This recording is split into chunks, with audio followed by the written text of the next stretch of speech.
It's Albinism Awareness Day, and we want you to be aware of some things. Number one, we are using our voice. We are united in using our voice to spread albinism awareness and just basically let y'all know that it rocks. You know, we have made many great strides when it comes to albinism and advocacy and just our overall visibility in our communities, but we still have more to do. We still have more that we want to accomplish, especially when it comes to the fact that we are still stigmatized. We still experience discrimination. We still experience bullying. We still experience ritual attacks and killings in various parts of the world. So that is why we're using this day. We do it on the other days too, but especially on this day, we are united in using our voice to make you aware of these things so that you can know that they're happening.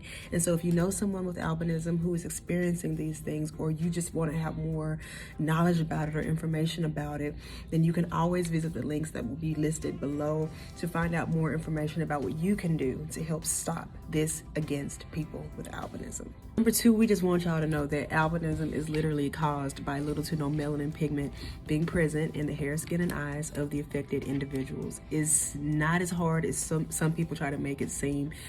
It literally, when you boil it all down, it comes down to us having little to no melanin in our hair, skin, and eyes, and that is what causes albinism. That is why we are fair skinned. That is why we have uniquely colored hair. That is why our eyes shake with nystagmus. That's why we have strabismus. That's why we have photophobia. That's why we have refractive error. That's why we have so many eye issues. That's why we are the way that we are. That is what makes us so wonderfully unique. That lack of melanin, that thing right there, God did that. Number three, please be aware that when you are referencing a person with albinism, you should refer to us as a person or people with albinism.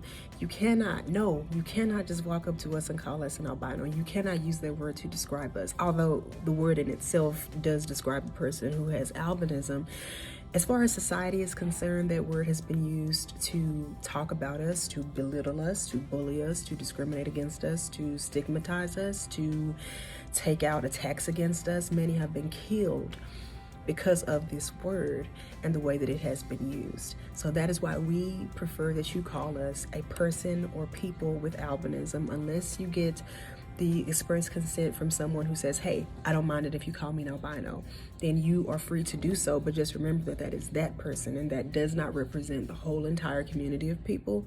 So just be aware when you're talking about us that you refer to us as a person or people with albinism, again, unless you receive the express consent of someone who says that you can call them or describe them as an albino. Then you should just hold off on it a little bit until further notice. Number four, we want you to be aware that contrary to popular belief, people with albinism are very multifaceted. We can go outside. Some of us do drive with limitations, but we do drive. Some of us, I can't even think about all the stuff that y'all say about us on a daily basis, but just know that if you are buying into the myths that you've read online about people with albinism, then you need to be following No Melanin. You need to be following other advocates and get a real picture view of what we do, because it's just totally unlike anything you heard in school or what you saw in a documentary or what you saw online.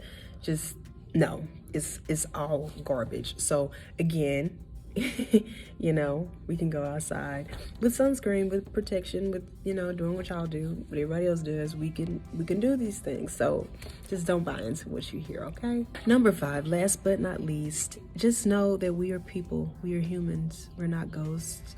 We're not anything other than what God created us to be, who God created us to be. And in his word in Genesis 1, and I believe it is 31, it says that after God looked over everything that he created, he said that it was very good.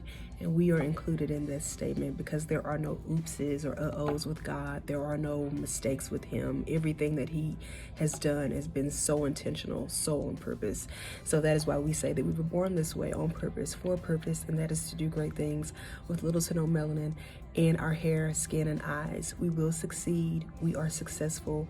We are phenomenal. We were fearfully and wonderfully created by, hands down, the greatest creator of all time. it gets no better than that.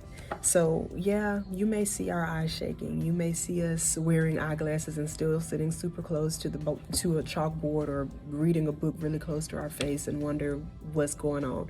You may see our fair white skin.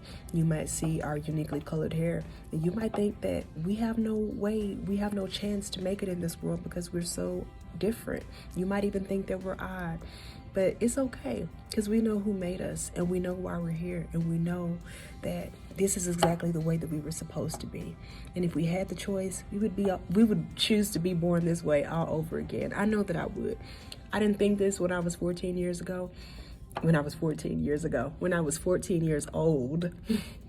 When I was 14 years old, you wouldn't have told me that I would even say the statement that I just said. But through learning, through growth, through healing, through Jesus Christ, I have recognized the beauty and the power that I possess in being exactly who I am.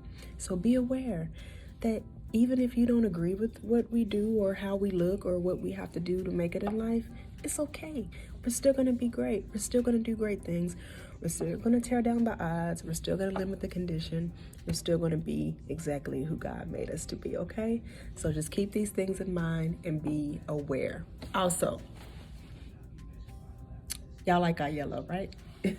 This is the color for albinism, and this is what we wear on June the 13th to celebrate Albinism Awareness Day. So if you know someone who has albinism, if you have a loved one, even if you don't, you just want to support us, you can wear your yellow, put on your yellow shirt, put a yellow flower in your hair. The intention was to get yellow nails, but things didn't pan out that way. But either way, we are celebrating big. And thank you all so much for your continued support with No Melanin and with advocates everywhere. We love y'all real good, all right? Talk to y'all later. Bye.